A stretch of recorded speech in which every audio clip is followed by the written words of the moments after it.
viewers, and I'm sure you can understand why I'm saying it. This is the kind of brutality she was subjected to.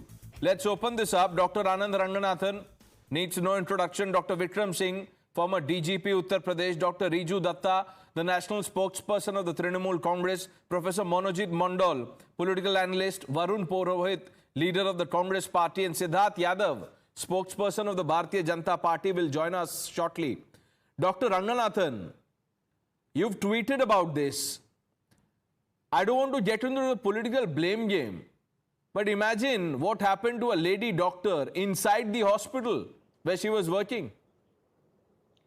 Good evening on this exceedingly sad day, I have to say, Pranesh, and good evening to my fellow panelists. I will be very brief because it's a real, I don't know, I'm lost for words, but I have 2 points to make here. Number one, the horrendous incident of the rape at that medical college was bad enough. Unknowingly coming across the absolutely blood-curdling, spine-chilling injuries that have been talked about that the lady doctor withstood before she was murdered is bad enough. But to know that the health minister of Bengal, who is also the chief minister of Bengal, has given the principalship of one of the most iconic and celebrated medical colleges of Calcutta, 75-year-old medical college, Calcutta National Medical College. The principalship of that college has been given to the man who was erstwhile principal of this college where the rape took place, where his staff told the family of the victim that it was actually suicide.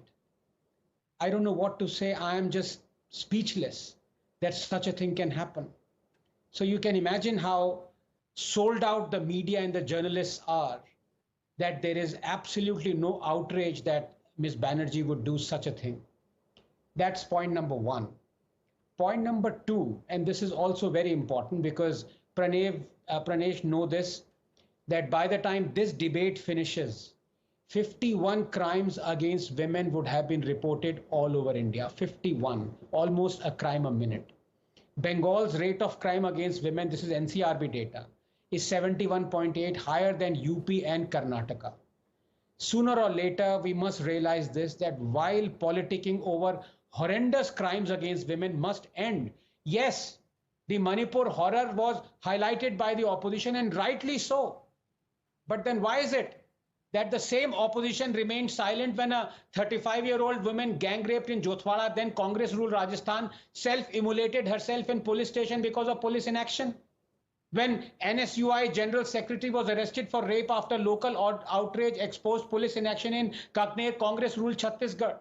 When the NHRC took suo moto cognizance after a Dalit woman was gang raped by 5 men after tying up her husband in Thanaji in Congress-ruled Rajasthan, and the video made viral, but the police did not take action because of elections. When the Calcutta High Court blasted the TMC-ruled Bengal government for inaction on multiple gang rape cases and castigated it for not even registering an FIR in 60% of such crimes in post-poll violence. When a 13-year-old was gang raped in Gurdaspur, AAP ruled Punjab and the police did not act for 6 months and allegedly even allowed the perpetrator to flee the country. There are dozens of such horrendous rape cases where the state and the police did not act or conduct shoddy investigations. Are these horrors any less deserving of our outrage? Are these victims suffering less? Did the Supreme Court take note of any of these horrendous instances? You have to understand the opposition psyche. It outrages selectively and only highlights crimes in BJP-ruled states, because then you can speak truth to power and criticize Modi. Because only Modi is in power, Didi is not. Look, the sheer brazenness with which the opposition parties ignore crimes against women when they or their alliance partners are to blame is just unbelievable. Remember, Ms. Swati Maliwal was slapped on the face multiple times, assaulted on her chest and lower body. All this while Kejriwal was inside the home a few feet away.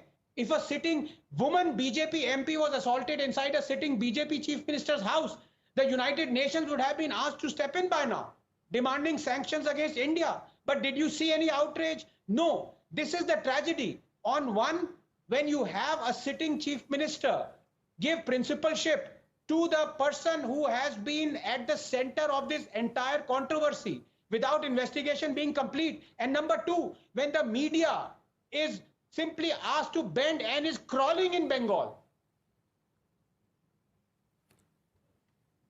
Dr. Riju Datta,